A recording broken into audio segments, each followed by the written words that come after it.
So it's my pleasure to introduce Miguel Monteiro. He is a PhD student in Ben's group at the Imperial College London, and as far as I inferred before that, he was a student in Portugal. So with that, Miguel, I think you're going to talk about your work that was published last NIPS.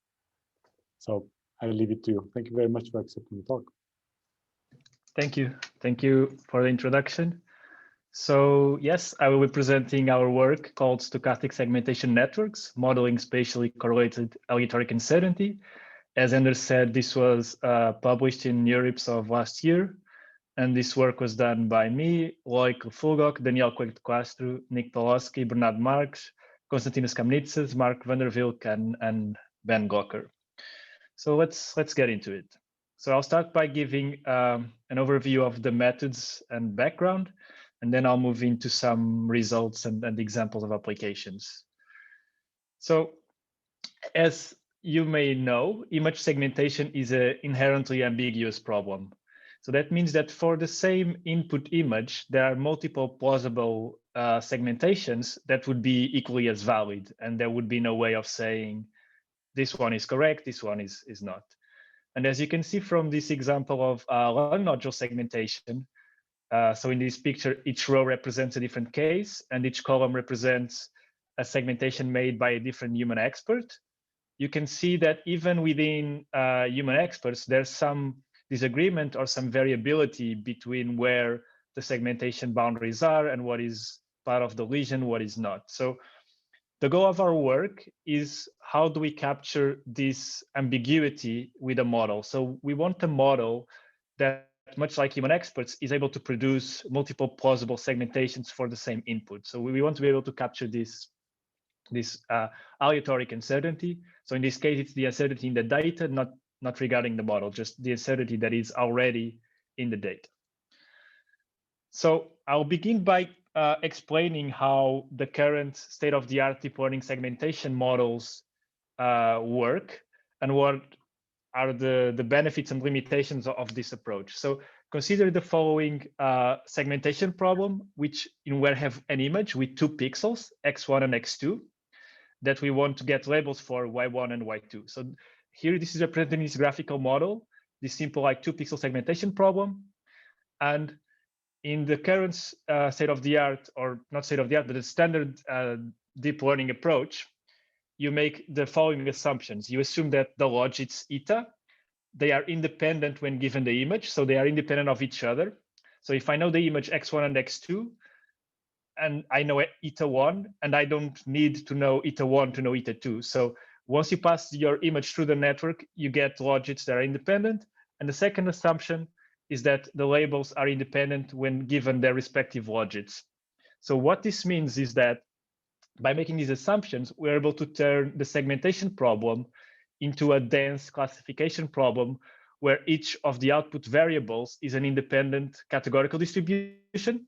So our joint distribution over the label map is a set of independent categorical distributions as opposed to a true joint distribution. And this is very useful because this is the formula we have down here is the formula for the log likelihood. By doing these independent assumptions, we are able to factorize over pixels, and what was previously an intractable integral becomes just classifying each individual pixel in the image. And so this allows you to write the loss function as a sum.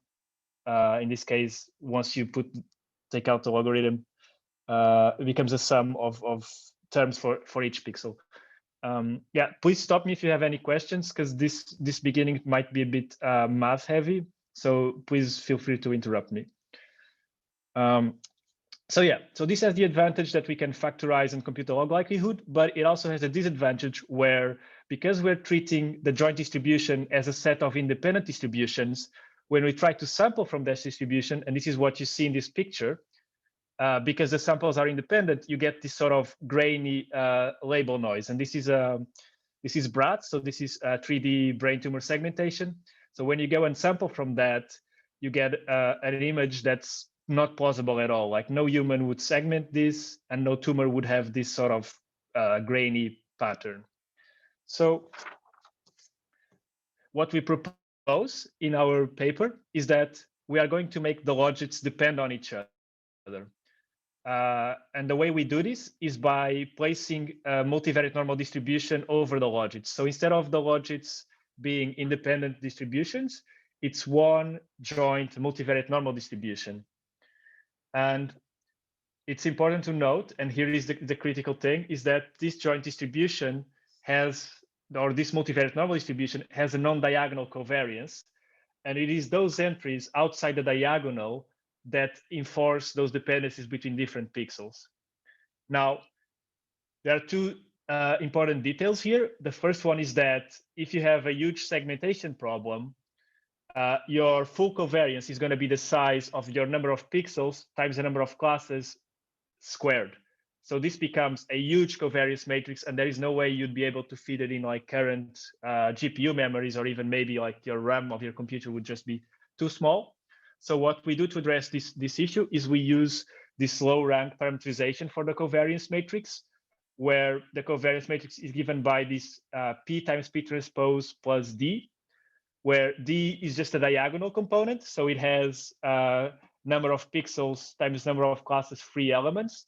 And P is as a rectangular matrix where it has number of rows equals to the number of rows of the covariance, but the number of columns is your hyperparameter rank, which you can choose to be any value, any positive value, right? So the bigger the rank, the more expressive is your parameterization, but the more computationally expensive, and the smaller it is, the less expressive, but the more computationally cheap it is. So you can adjust this rank hyperparameter to go between the full covariance case, which doesn't fit in memory, and you can make it smaller to be less expressive, but you can fit it in memory. So this is the first detail, is how do you make like the distribution be a multivariate normal in like 3D problems, for example, where you have a lot of pixels. The second detail is that now, because we cannot factorize over pixels, when we compute our log likelihood, we cannot use that independence assumption to get the factorization. So you cannot get a sum over losses for individual pixels. So when computing the previous integral, we use Monte Carlo sampling. So essentially, we sample logits from our distribution, and then we pass them to the softmax and compute the loss. This is like what happens in practice.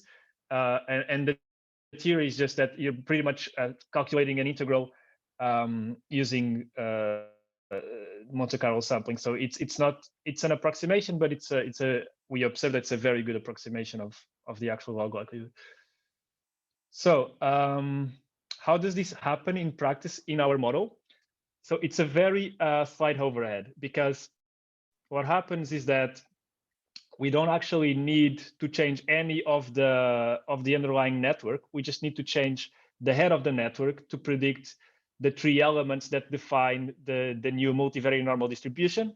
And so for the low rank case, we just need a mean of the distribution, the diagonal component, and the covariance factor, this P term. And so the mean would be just the same shape as your regular logits would be in the classical case. And then the overhead is just predicting the diagonal component, which is the same size as the mean, and then the covariance factor, which you have to choose the rank for, that defines how expressive you want to be regarding your parameterization. But as you can see, it's a very slight change at the end of the network, and the overhead is quite small during training. And the nice thing about this parameterization is that once you've computed the distribution for one image, there is no more forward passes required to sample new samples. So you can have infinitely many samples from that distribution without any added computational cost, because you're just sampling from a normal distribution. And yeah, so I'm going to move on to results. So I think if there's any questions about the methods or something wasn't clear, perhaps now it's the best time to discuss it. Can I ask a question here? So what is the intuition behind using a Gaussian distribution? Or is there any intuition, or is it just because of the simplicity? Yeah, so the first thing to observe here is that, for example, ideally, what you would want to do is have model the dependencies between y, but y is a discrete variable. So it becomes really hard to model these dependencies with discrete variables. Like there's stuff that do it, like the conditional random fields and all these methods, but the inference becomes like super expensive. So we wanted to combine the cheap inference of a neural network with these modeling dependencies that you have in the CRF. And so we had to stay like with the logit because it is a continuous variable. And then yes, like the easiest way to model these spatial dependencies is with a Gaussian. So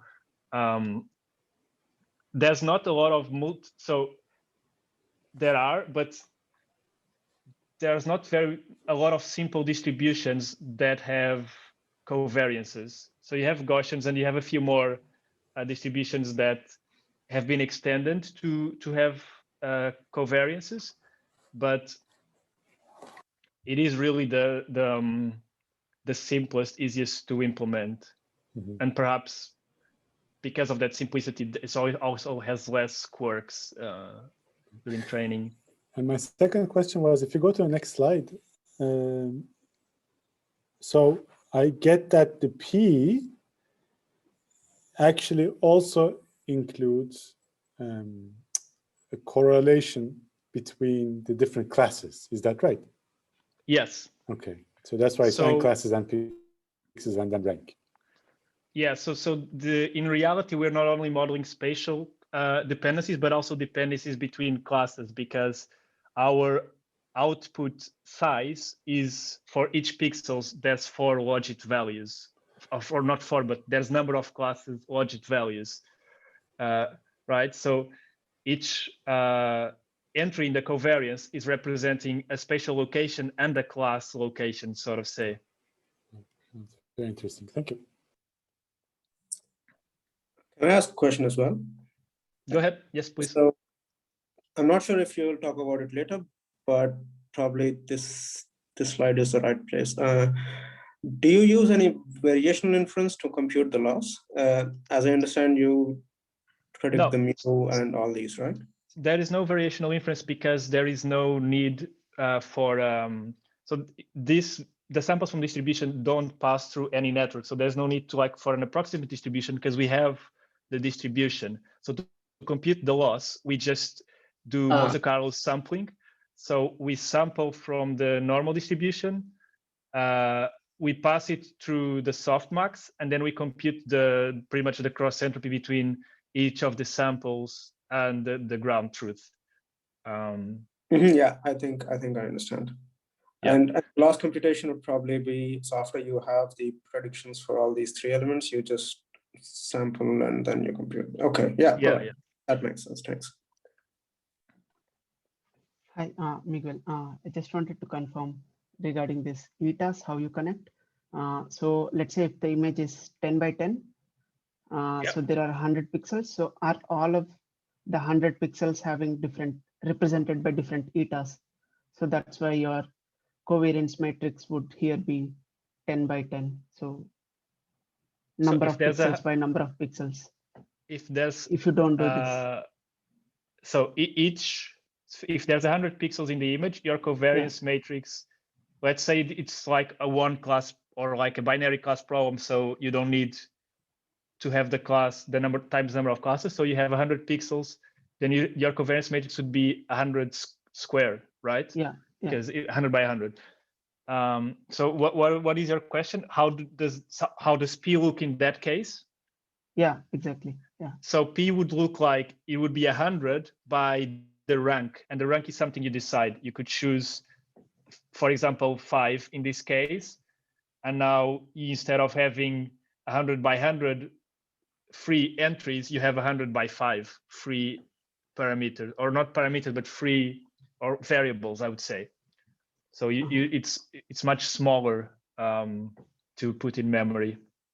So like if we change this rank value, what do we miss out? Like, let's say if you go from the extreme to, if you come down to smaller value like 1, what is getting missed out? Yeah, is it the relationship or like within the same class or across the classes, like segment? Yeah. The way I see it is that you're saying that each pixel is represented by a feature vector that has size rank. So if you say that rank is 10, you're saying there's 10 possible degrees of freedom. They're not necessarily independent, but you're giving like, you're telling your model, you can represent this pixel with 10 degrees of freedom. So if you think about it, like, let's say this is just an example, it's not true, but in the binary case, with 10 degrees of freedom, you have 2 to the power of 10 possible groups where you could fit that pixel, right? So if you would have, in this hypothetical scenario, you have 2 to the power of 10 different structures that you can model. So the higher you increase the rank, it increases the number of different structures that can change independently of each other, because that expressiveness is allowed. It doesn't mean it has to be used, but it just says, you're just saying that expressiveness is allowed in your model. So if you make your rank equals to 1, then every pixel needs to change together with the other ones, because they're only represented by one value. So when one changes, this changes all of the other ones.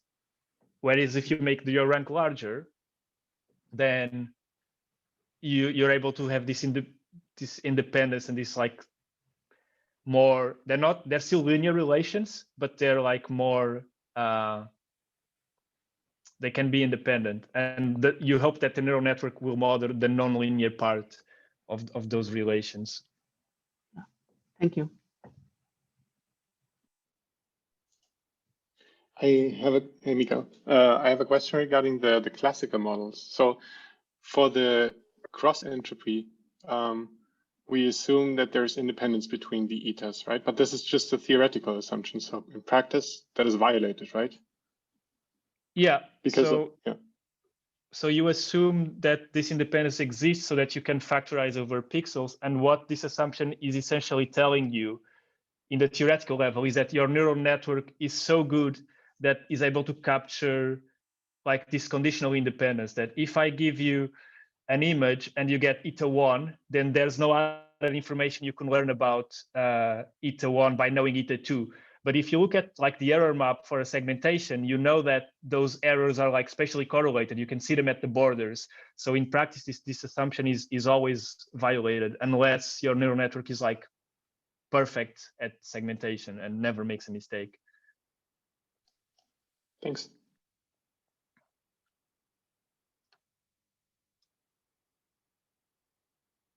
Okay. So if there's no more questions about the methods, I will move on to show some results. Is that okay? Yeah. All right. So the first thing I'm going to show you here is, this is BRATS. And what we observe is 2 different cases. And we are taking basically random samples from the predicted distribution on the test set. And what you can see is that the samples are spatially coherent.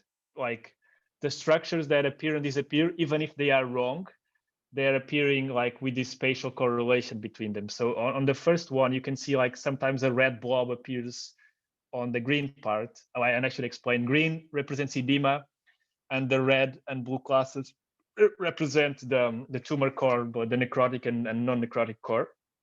So you can see some part of tumor appearing in the edema, which is wrong. But when it appears and disappears, it does it all together. So the model learns that this region is uncertain, but that uncertainty must behave in this dependent manner. Like either it's there or it's not. It doesn't do like that grainy label noise that we were seeing before.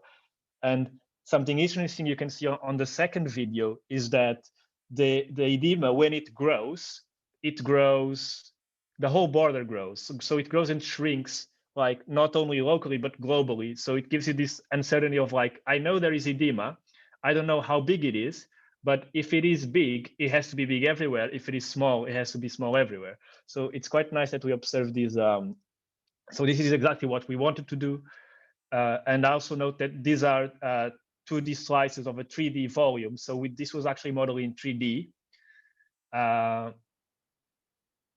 And the samples are being generated in 3D. And one of the advantages of our method is that because there's no forward pass for every sample, you can just have this huge 3D volume and draw multiple samples almost instantaneously and create as many as you want.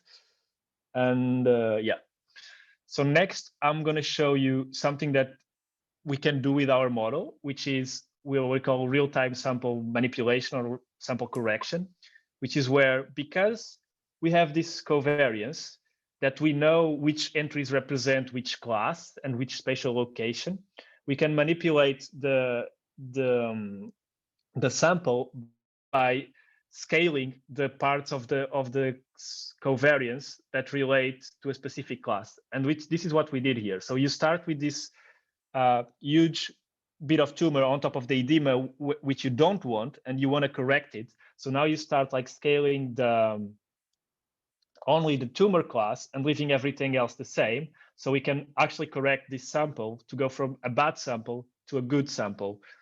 And this can be done, again, without any forward pass, just by scaling this,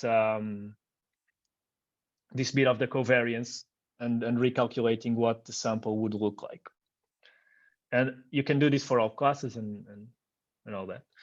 And excuse me, hi, Yeah. Miguel, can you explain this part again? So the model is trained and fixed, right? At this point, when you are doing this manipulation? Yeah, so the model is fixed. What I do is you produce the covariance, the distribution. So you have your covariance and your mean. And what you do normally for a random sample is that you create this random noise vector, which you multiply by the covariance and you sum the mean. And what we do here is we know which part of that noise vector have to correspond to which class, because we know the structure of the covariance. We force it to be of this, like these entries represent this class, these entries represent that class, this pixel. So it has a structure. So I'm scaling the part of the noise vector regarding, here in this case, the tumor core, and I'm reducing it so that it disappears. But it still has to follow the predicted dependency structure that your model predicted. So this is why you see the red part inside the tumor is not going away. In fact, actually increases as the other red part decreases, because you're still following along the predicted dependencies. So what is this saying is like the red part in the middle does not depend on the red part outside the tumor so much. So when you reduce this one, that one doesn't disappear, even though you're scaling down the weight of this particular class in the covariance. Got it. Thank you. I think it's a bit hard to explain. I'll show later, like there's this demo where you can like play around with this yourself, and maybe with like that will be a bit easier to understand. Yeah. So the next question is, okay, we can generate a bunch of samples, but are these samples actually better than your mean sample or like your deterministic case? And this is what we measure here. So this is the distribution of the sample dice per each case in the Bratz data set. And you have the red cross represents taking the mean of the model or the mean sample. So you have no covariance. So this is not the deterministic case, but it's very close to the deterministic case. And then the blue bars show you like how the dice of the samples are vary around that mean sample. And for visualization, I have these yellow bars that represent the fraction of samples that are better than the mean. And what we can see is that on average, which is represented by the black dashed line, about, I think it's covered in my screen, but maybe like 20-something, 30% of samples are better than the mean sample. So we can see that there is some benefit, at least in terms of predictive performance, of having these multiple samples, and it's just not like something nice. And again, so this is sorted by dice, and we can see that for the cases where the dice is already very good, the benefit of the samples is smaller. And for the cases where your mean prediction has completely failed, actually having multiple samples is very useful, because a lot of them will be better than your mean prediction. So you have a lot of uncertainty and your mean is not very good, but you can get better samples than the mean by doing some sampling. Yeah, this is just like another picture but this is better illustrated by the videos. So here I have, so the first column is the image, the second column is the true segmentation, and then column C is a deterministic model. Column D is the mean prediction of our probabilistic model.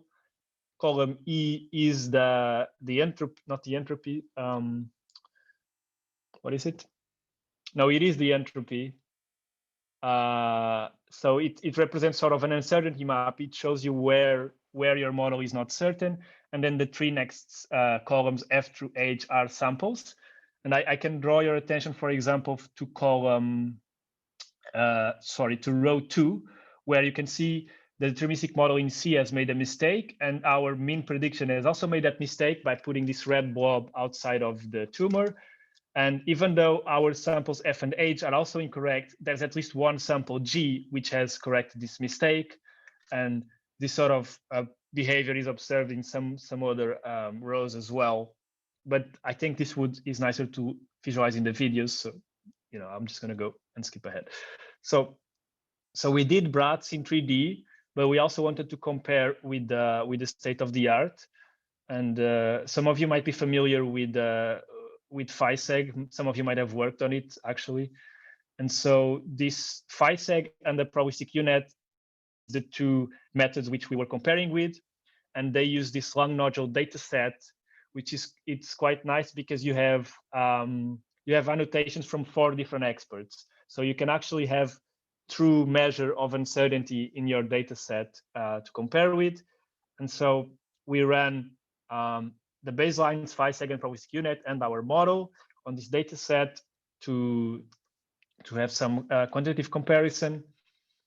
And here are the results. So the first thing is that, the first thing I should say is that there's 2 training setups. One setup where you train in only one set of annotations, and the other setup where you train in all 4 sets of annotations.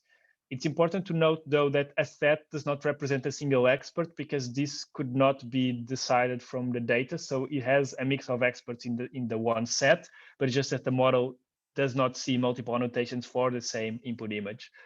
So this is what the set 0 and all sets represent. And also we train our model just with the diagonal covariance to show that there is a benefit in actually doing like the modeling of the dependencies in space. Right, so the first thing we observe is that in terms of predictive performance, our model performs better for the mean sample. So we achieve a higher dice score. Here, dice node just represents the dice where there's nodules to measure, because this data set has a lot of empty slices just by the way it is constructed. So it's just another way of looking at the same result. Then in terms of the distribution distance, which the lower, the better, again, our model performs when trained only on one set of annotations. Our model performs better, which kind of shows you that it's able to capture the uncertainty even without observing multiple annotations for the same image.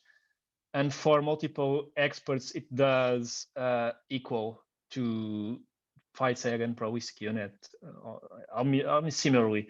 And then there's this sample diversity metric, which just shows you how much the samples are different from each other.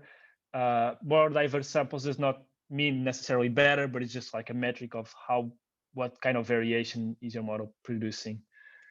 But I don't like to focus too much on the quantitative comparison in this data set, especially because the way it is constructed, there's like 40% of the slices are empty. It was a 3D data set made into 2D. So I like to focus more on what are the algorithm benefits over the PhiSeg and probabilistic UNet. And the ones that I like is that you can have infinitely many samples from one forward pass because you compute the distribution and then you can sample a lot. Then you have no variational inference, and both PhiSeg, probabilistic UNet, and then hierarchical probabilistic UNet have a lot of, especially like in the hierarchical VAE type model, you have a lot of hyperparameters for the beetles of each level and how you parameterize that. So we have no variational inference. We skip tuning a lot of these hyperparameters. And then because it's a very lightweight and flexible layer, you can plug it on top of any existing segmentation network without a lot of overhead, like it's really small. So it can be used in 3D, which is something that I think previously had not been done for this type of models. Yeah, so now I have a demo, which I can send the link in the chat if you want to play around with it, but I'll also try to open it here. I think my screen is no longer being shared, is it? Do you see? We only see the presentation. Yeah, so I need to reshare the screen. Okay, give me a sec.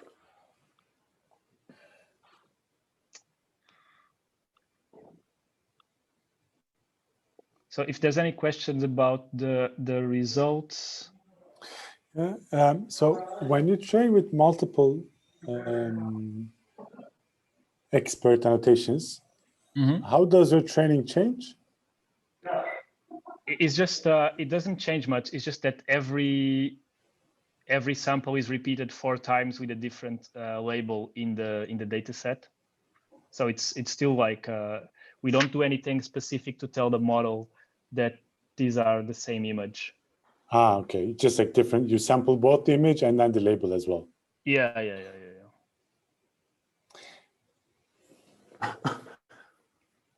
And the dice you compute, yeah, with respect to which expert it is. So in the 4 sets, it's as if each image is its own independent point. So it's like average over the 4 experts. It's average over the 4 experts. Yeah. I see. Okay.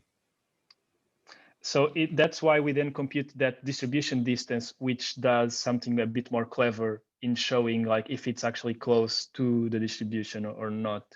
But I think at least the way it's computed, I think now in the hierarchical probabilistic paper, they made like a better metric where you match each of the experts to a different segmentation. But the standard distribution distance that we took from that paper, I think it's 100% correlated with dice. So I don't know if it tells you a greater picture. Yeah, I'll post this link in the meantime because this takes a bit to download the Bratz images. How can I access the chat? Yeah.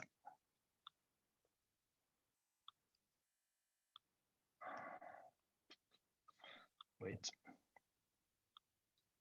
So this is a demo that we made for just demonstrating like how the model works and how you do the sample manipulation.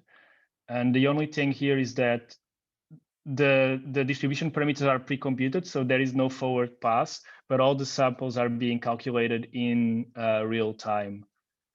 And again, that's also true for the manipulation. So can you see my browser? Okay, so it's loading.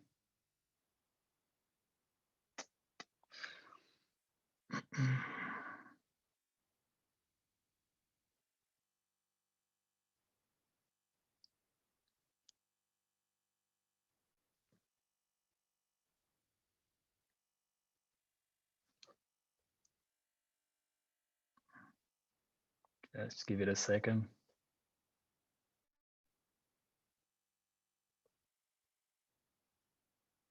Here we go. So what we have is, so this is all done in 3D, but you can like slide the slice. Yeah. So all the samples are generated in 3D, and I just want to get that nice slice again. Right. So here we have a few sliders, and this is what I was talking about when manipulating the sample. So we can generate a new random sample by clicking this new sample button, and you can see like maybe some of the changes are small, but you should be able to see the sample changing. And now what we can do is we can scale the overall temperature of the noise that we multiply the covariance by, or we can scale the temperature of the noise of only the parts of the covariance that are related to a specific class. And in the case of BRATS, there's 4 classes. There's background, necrotic core, edema, and enhancing tumor. So I'm going to first scale the temperature overall. And that should make some changes. Didn't. Okay. Okay, I guess this sample is very well behaved, so it's hard to see. But you can see some changes there. Not so much. It works better. It changes more when the sample is bad, actually. So now I can like change the noise for just the red component, for example. And yeah, so like you see, like in the limit, it just thinks everything should be tumor. Right. Okay, let me get a new sample that's more interesting. Okay, maybe this one. Here you can see like I can grow the edema or make it smaller. So the direction of the noise is random. So like one side of the slider does not necessarily mean that you are increasing or decreasing because we don't know the sign, at least not in this example. Okay, let me try another image, something else more interesting.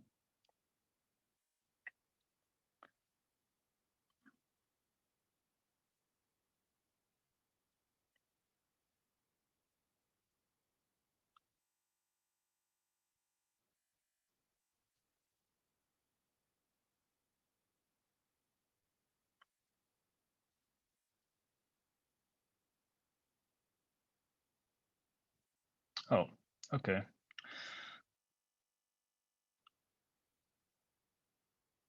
Right. Here. You can see here, for example, that there's a big mistake that the prediction has made. So I can maybe try to correct it by changing the red slider to see if I can make this sample better. So this side is not doing anything good. On this side, no. So that's the thing. So what the sliders do depends on the sample. So if the noise is not going in the direction that would be good to fix your sample, then it's impossible to fix that sample to where you want it to go. But you can always draw new samples until you get like what you want.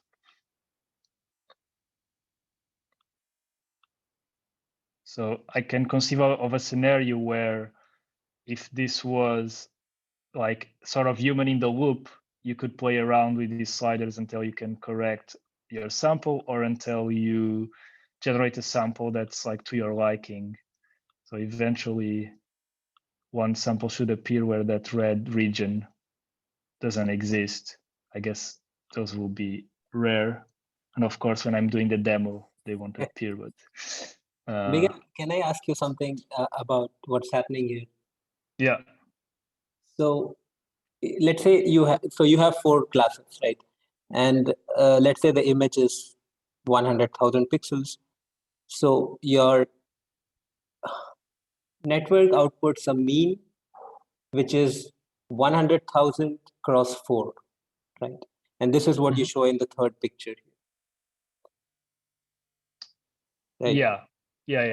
And then it orders, and then it outputs a covariance matrix, which is 400,000 cross 400,000, but of a reduced rank according to whatever you have chosen. Mm-hmm. And now out of these 400,000 pixels, 400,000 entries, which correspond to which class. Yeah. So now what you're doing when you move these sliders around is you are changing the weight of those entries essentially, right? Yeah. So if you think of how you take a sample from a normal distribution, you have this noise vector that multiplies by each part of the covariance, and you sample that noise from a standard Gaussian, right? So you do like the reparametrization trick.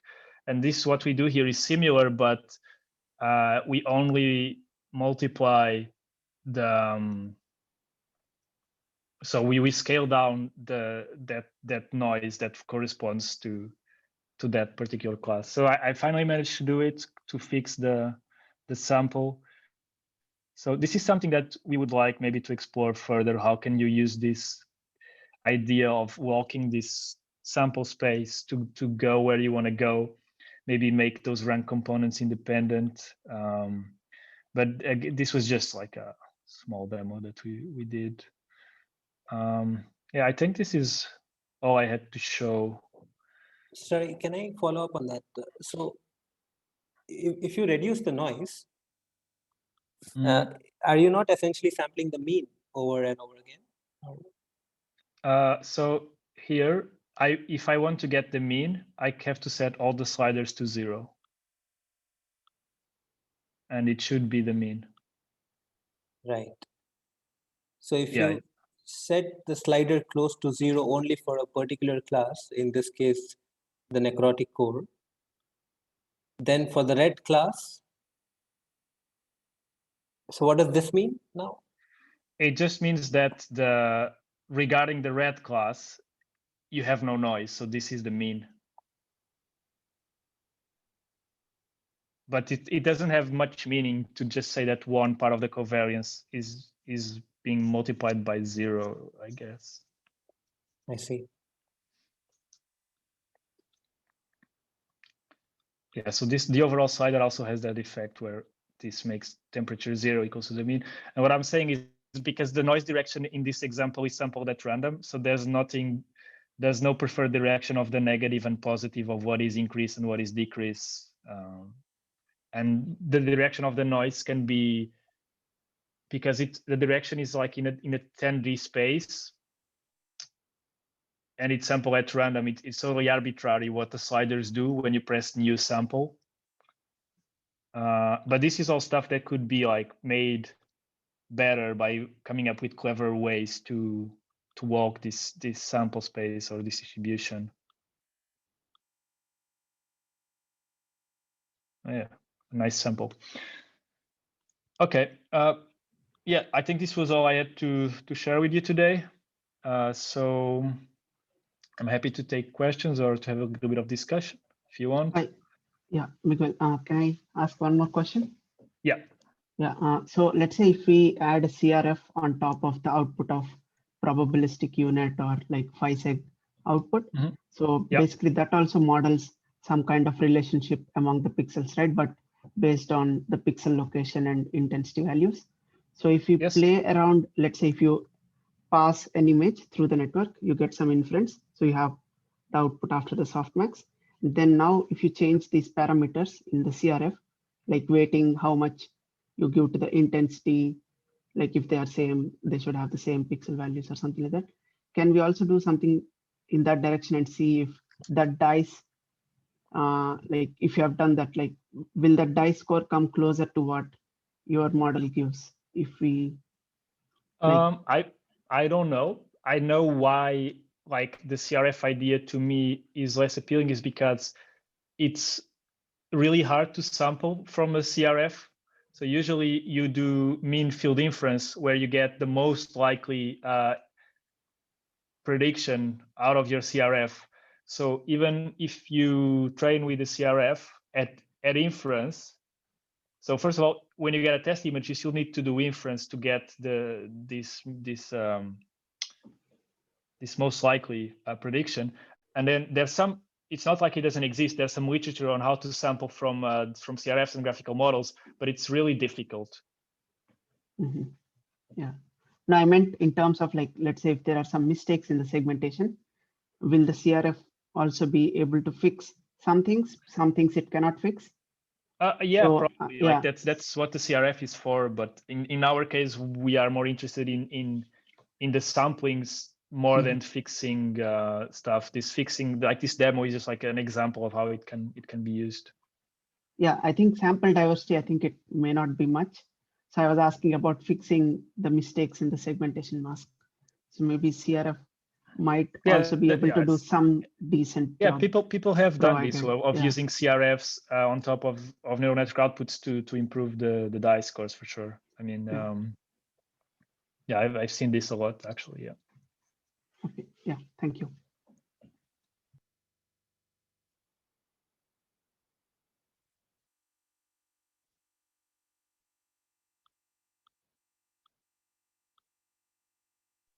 Are there any other questions for Miguel?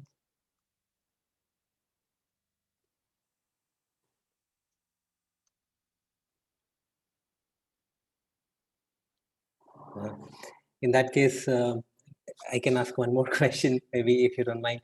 Go ahead. Can you talk a bit about the conceptual differences between what you do and something like phi-seg and probabilistic unit? Yeah. So the main difference is where the distribution lies.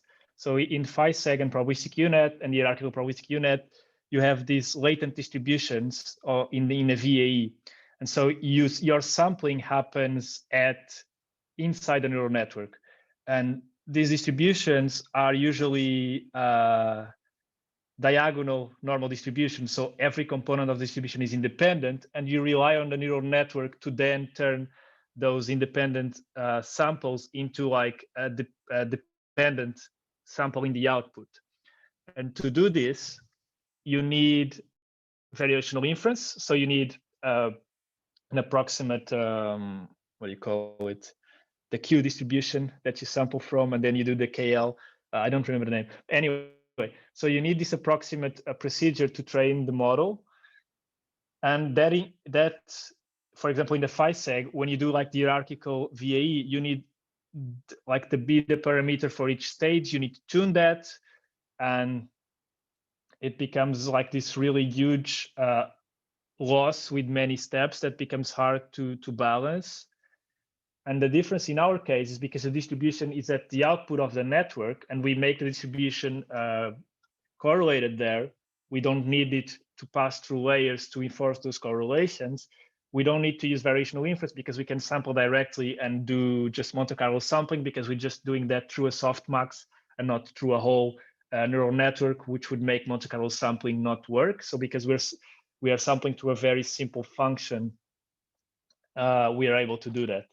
And I guess the conceptual, it's like what we show is that you don't, so in theory, the distribution produced by phi-seg or probabilistic unit is much more expressive, because the neural network depend on, like, you can make it arbitrarily complex, and you can model any distribution from this normal distribution in theory. But what we show is that at least in these applications that we show, this is not necessary. Like a multivariate normal distribution over the logits is sufficient to capture that variation and uncertainty. And between two models, one that's simple and another more complex, if one is sufficient, then it should be considered like the better alternative in this case, because it has less complexity. That is not to say that there are not cases where you would want a more powerful distribution to be modeled. But again, I think you have to show first that the simple model is failing before going for the harder model. Yeah, that makes a lot of sense. Thank you. Thanks. Can I ask something? Yes, please. Actually, can you share the like the results graph you have with the DICE scores and the yellow bars? There, the x-axis, the x-axis there was cases, you said, right? That means, are they slices or are they so for each? It's whole volumes. Okay. So this is in 3D. So is this the whole volume? And the way I calculate the DICE here, so I sample average DICE, I just mean I calculate the DICE for each of the classes and then I average it for the subject, so that there's one metric. So I didn't want to show three plots of like, this one is better at edema, this one is better at necrotic core. So I take the DICEs, the three DICEs for the subject, I average them for the whole volume, and then I do this for like I think in this case was like 100 samples or something Okay. to produce this plot. Okay. Thank you. And another question. What is the main advantage of having this variance, like big variance on, like after sampling, when you have this covariance metrics, like in practical case? So it is, so you said that it's on average, it's worse than the mean dice you get, right? In 100 samples, for example. So it is for the radiologist to tune something after you get the segmentation? Yeah. So the way I would see this is like in the human in the loop scenario, where instead of presenting one possibility, you present multiple possibilities and you let radiologists choose like which one does he prefer or does she prefer. And you can even do something like measure the difference and show like the 10 most diverse samples, and then you choose one, and then that takes you like to 10 different alternatives that are related to that one. So it gives you a way of walking the output of the algorithm that's just not deterministic. So at the moment, if you were to deploy like a deterministic model, here is the output. If you don't like it, tough luck, you have to like manually correct it or something.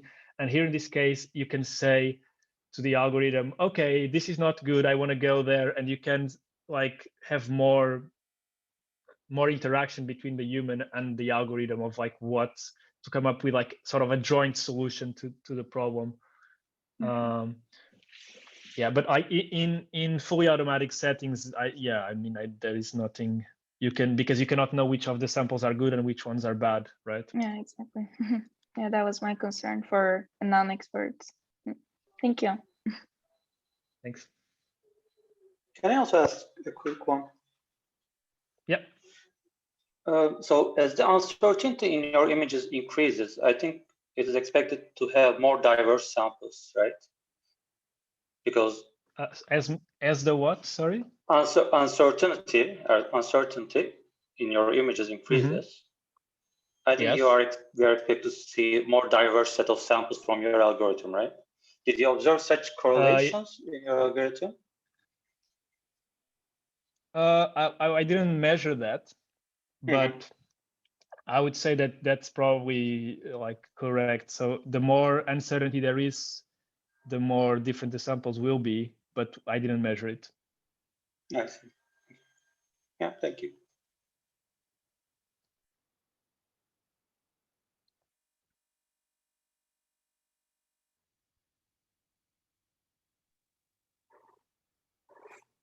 Okay, any final questions? Yeah, if not, let us thank Miguel again for a very nice presentation, and it's a really, it's a very nice work. And yeah, thank you very much. Thanks. Bye. Thanks for having me. Thank you very much.